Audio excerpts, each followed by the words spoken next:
অনেকদিন ধরে একঘেয়েমি তরকারি খেতে খেতে আর কিন্তু আমার ভালোই লাগছে না, তাই আজকে ভাবছিলাম একটু বানাবো পোলাও আর সাথে আলুর দম। আমার কিন্তু পোলাও আর আলুর দম খেতে খুবই ভালো লাগে। দুটো কম্বিনেশনের খাবার খেতে কিন্তু আমার প্রচন্ড ভালো লাগে, আর পোলাওর সাথে কিন্তু মাংস খেতেও আমার খুব ভালো লাগে। প্রথমে কড়াইতে পরিমাণ মতো তেল দিয়ে দিলাম। এখানে কিন্তু আমি সর্ষের তেল সাদা তেল দুটোই দিয়েছি। তারপরে দিয়ে দিলাম গোটা গরম মশলা, শুকনো লঙ্কা, তেজপাতা, পরিমাণ মতো আদা বাটা, জিরে বাটা আর কাঁচা লঙ্কা বাটা, শুকনো লঙ্কা বাটা, টমেটো কুচি, লবণ আর হলুদ দিয়ে ভালোভাবে মশলাটা কষিয়ে নিলাম। এরপর দিয়ে দিলাম চার মগজ, কাজু বাদাম আর পোস্ত বাটা। আচ্ছা, তোমরা কে কিভাবে আলুর দম রান্না করো আমাকে একটু কমেন্টে জানিও, আর কে কোথা থেকে আমার ভিডিও দেখছো সেটাও কিন্তু আমাকে অবশ্যই জানিও। তো দেখো, এখানে কিন্তু মশলাটা প্রায় আমার কষানো হয়ে গেছে, তেলও উঠে গেছে। এখন কিন্তু এর মধ্যে দিয়ে দেব আমি আলুগুলো কিন্তু আমি ভাজিনি, যেহেতু নতুন আলু আমি কিন্তু সবসময় আলুটা না ভেজে দেওয়ারই চেষ্টা করি। আর এই আলুগুলো এত ভালো, খুব সুন্দর কিন্তু গলে যায়।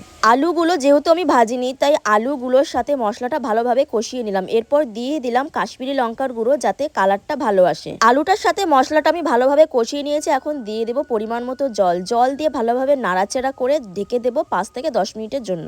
এই দেখো, 5 থেকে 10 মিনিট হয়ে গেছে। এদিকে কিন্তু আমার আলুর দমটাও হয়ে গেছে। আলুগুলো বেশ গলেও গেছে, আর যেহেতু নতুন আলু তাই একটু বেশি গলে গেছে। এখন দিয়ে দেবো পরিমাণ মতো আমি গরম মশলা আর ঘি।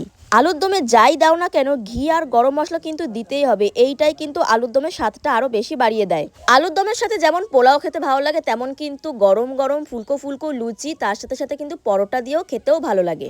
এই দেখো, কথা বলতে বলতে তৈরি হয়ে গেল কিন্তু আমার আলুর দম। আলুর দমটা কেমন হয়েছে তোমরা কিন্তু অবশ্যই আমাকে জানিও। এরপর চলো করবো পোলাওয়ের জন্য কড়াইতে আমি পরিমাণ মতো সাদা তেল দিয়ে নিয়েছি। তোমরা চাইলে এখানে ঘিও দিতে পারো। সাদা তেলটা যখন গরম হয়ে গেছে তখন দিয়ে দিলাম এর মধ্যে গোটা গরম মশলা, তেজপাতা আর শুকনো লঙ্কা দিলাম, কারণ শুকনো লঙ্কা যে একটা স্মেল আছে সেটা কিন্তু খুব ভালো বেরোয়। তোমরা কিন্তু এখানে কাঁচা লঙ্কাও দিতে পারো। পর দিয়ে দিলাম পরিমাণ মতো আদা কুচিটা এখানে কিন্তু দিতে হবে, তাহলে কিন্তু স্মেলটা খুব সুন্দর ভালো বেরোবে। কিছু যে একটু ভাজা ভাজা হয়ে গেল, দিয়ে দিলাম এর মধ্যে আমি গোবিন্দভোগ চাল। এখানে কিন্তু আমি 1 কেজি মতো গোবিন্দভোগ চাল নিয়েছি, আর গোবিন্দভোগ চালটা কিন্তু মশলার সাথে ভালোভাবে ভাজতে হবে। এরপর দিয়ে দিলাম পরিমাণ মতো হলুদ আর লবণ। তোমরা যদি সাদা পোলাও খেতে চাও তাহলে তোমরা হলুদটা দিও না। আমি যেহেতু পোলাওটা একটু হলুদ খেতেই বেশি পছন্দ করি, তাই কিন্তু আমি এখানে হলুদ দিয়ে দিয়েছি। আর হ্যাঁ, এখানে কিন্তু একটা জিনিস মাথায় রাখতে হবে, সেটা হচ্ছে পোলাওয়ের চালটা কিন্তু ভালোভাবে ভাজতে হবে যতক্ষণ একটু সাদা সাদা হয়ে আসছে।